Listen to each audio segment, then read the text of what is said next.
clock on the mantel had kept time for a family of draft dodgers from the Saarland. Beside it sat an ebony jewelry box containing the ashes of Kat, her lover of 20 years. A cloud of witnesses, her mother used to call her ancestors. With the least encouragement, she would quote the entire passage from the book of Hebrews, "Wherefore, seeing we also are compassed about with so great a cloud of witnesses, let us lay aside every weight, and the sin which doth so easily beset us, and let us run with patience the race that is set before us." Her mother had lived by these instructions. Her role model had been Laura Bush, who had sacrificed her own career as a librarian in order to advance that of her husband. But Jessie suspected that this cloud of implacable Protestants would probably view her as a laggard in the race of life, having long since abandoned organized religion, not opposed to the occasional sin, and rarely noted for her patience. The snow outside the window had let up, but a stiff north wind was roiling the bay into swells that were surging against the ice-coated boulders along the shoreline. She reflected that if her love life wasn't, in fact, over, she had just made a big mistake. Or at least her parents would have seen it that way, since they never threw anything away. Her mother's favorite saying had been, "Waste not, want not." On their anniversaries, her parents used to go to the Hallmark store in the mall. Each would pick out a card and hand it to the other. They would read them, replace them on the rack, and drive back home, pleased to have expressed the requisite sentiments to each other at no charge. Sometimes these spawn of the Great Depression went to the family waiting room at the hospital for the complimentary coffee. At the cinema, her father would retrieve a jumbo popcorn bucket from the trash can and present it at the counter for a free refill. They reused tea bags until they ran clear, turned old socks into vacuum cleaner bags, and refused to drain the bathtub in winter until the heat had dissipated throughout the upstairs.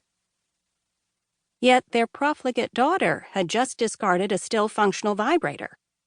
But you could hardly donate it to Goodwill for a tax deduction, or pass it down as an heirloom.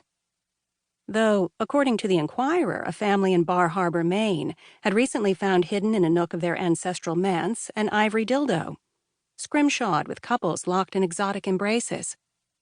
The family concluded it had belonged to a great-grandmother, the wife of a whaling ship captain, whose voyages had lasted for 2 years at a time.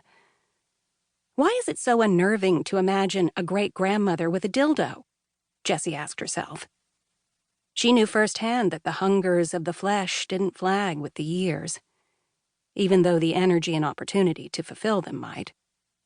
But younger people preferred to imagine that they had invented sex. Like Facebook, once they discovered that their parents did it too, it lost some of its allure. An old gray mare behaving like a colt was perhaps distasteful to some. But Jessie's memories of her colt days in Vermont in the 1970s remained vivid. She had belonged to the multiple relationship group, which had insisted that monogamy was a male invention designed to enslave women.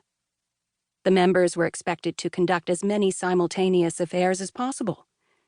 Their meetings were spent dealing with the resulting rage and misery, archaic emotions, the group agreed, that women were conditioned to express by a patriarchy intent on keeping them in chains.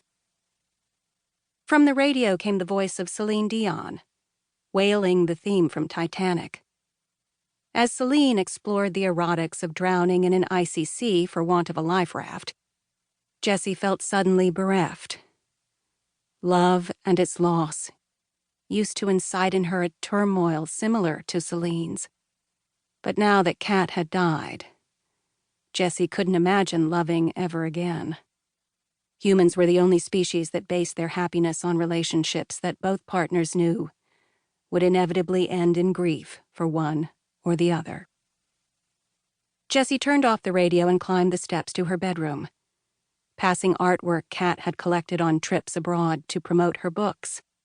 A Samoan tapa cloth, an Aboriginal dot painting, a Chinese pen and ink drawing of a waterfall, an oil painting in tones of gray and blue of the English town in which Virginia Woolf had spent her childhood summers.